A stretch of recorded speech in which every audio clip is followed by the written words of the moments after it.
Hi friends, स्वागत है आपका हमारे यूट्यूब चैनल नॉलेज स्टॉक में, जहां हम पढ़ रहे हैं प्रश्नवाली 5.1। तो आइए वीडियो को स्टार्ट करते हैं। तो क्या दिया है, करनी 2, करनी 8, करनी 18 और करनी 32।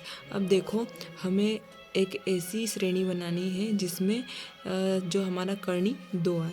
तो देखो, करनी 2 तो वैसा का वैसा रहेगा। अब देखो, हम करनी 8 को लिख सकते हैं। तो करनी 8 को हम लिख सकते हैं 2 गुणित 2 गुणित 2, 2 दूनी 4 और 4 दूनी 8। तो क्या करेंगे, 4 दूनी 8 होगा तो यहाँ देखो एक जोड़ा बाहर आ जाएगा, तो 2 करनी 2, मतलब करनी 8 को हम लिख सकते हैं 2 करनी 2। अब देखो 18 को लिखेंगे, तो 18 को लिख सकते हम करनी 18 बराबर क्या होता है 3 गुणित 3 गुणित 2, या 2 गुणित 3 गुणित 3 गुणित लिख सकते हैं। देखो ये होगा 3 3 9 और 9 1 9, 9 दूनी 18, मतलब करनी 18 को हम लिख सकते हैं 3 करनी 2। तो यहाँ पर देखो 3 करनी 2, 18 को लिख लिया। अब 32 को क्या लिख सकते हैं, करनी 32 को।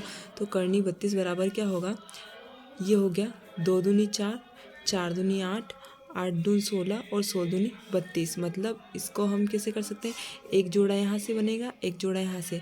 तो ये हो गया 2 गुणित 2, और यहाँ पर 1 2 बच गया, तो ये तो करनी में आ जाएगा। अब 2 का 2 से गुणा किया तो 4 गुणित 2, मतलब करनी 32 को हम लिख सकते हैं 4 करनी 2। अब देखो डी जो होता है सार्वंत्र होता है, उसको हम D1 लिख सकते हैं। तो D1 बराबर क्या होता है, ये हमारा हो गया A1, ये हो गया हमारा A2, ये A3 और ये A4। ठीक है, तो A2 माइनस A1, तो A2 में से हम A1 घटाएंगे तो A2 कितना है 2 करनी 2, और माइनस A1 कितना है करनी 2।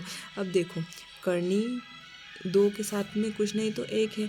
अब देखो 2 में से 1 घटाया तो 1 बचा, और तो यहाँ हो जाएगा करनी 2। तो D1 का मान कितना है करनी 2। अब D2 बराबर क्या होता है, अब जो तीसरा पद है उसमें से दूसरा पद घटाएंगे D2 निकालने के लिए। तो तीसरा पद क्या है हमारा 3 करनी 2, माइनस A2 कितना है 2 करनी 2। अब देखो 3 करनी 2 में से 2 करनी 2 घटाया तो कितना बचेगा 1 करनी 2। D2 का मान कितना आया 1 करनी 2, मतलब D1 और D2 का मान तो अभी सेम आ रहा है। अब देखते हैं D3 का मान क्या आता है। तो D3 बराबर क्या होता है A4 माइनस A3। अब A4 कितना है हमारे पास 4 करनी 2, और A3 कितना है 3 करनी 2। अब देखो 4 करनी 2 में से 3 करनी 2 घटाएंगे तो कितना बचेगा 1 करनी 2, 1 करनी 2 बचेगा। अब देखो D1 D2 और D3 का मान सेम है, मतलब ये हमारा सार्वंतर कितना आया, सार्वंतर होगा करनी 2 होगा। ठीक है, तो हम अब सार्वंतर करनी 2 आया है, मतलब सेम आया, तो हमारी ये समांतर श्रेणी है।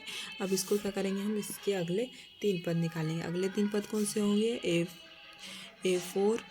A5 A6 और A7।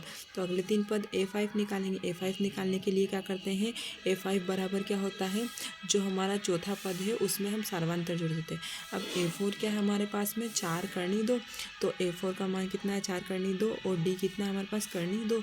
अब देखो 4 करनी 2 में 1 करनी 2 जोड़ेंगे तो कितना होगा 5 करनी 2, मतलब हमारा A5 आया 5 करनी 2। अब देखो A6 निकालेंगे, तो A6 बराबर क्या होता है A5 प्लस D। अब A5 का मान कितना निकाला हमने 5 करनी 2, और D कितना है हमारे पास में करनी 2। अब देखो 5 करनी 2 में 1 करनी 2 जोड़ेंगे तो कितना हो जाएगा A6 बराबर 6 करनी 2, मतलब A6 का मान आया हमारा 6 करनी 2।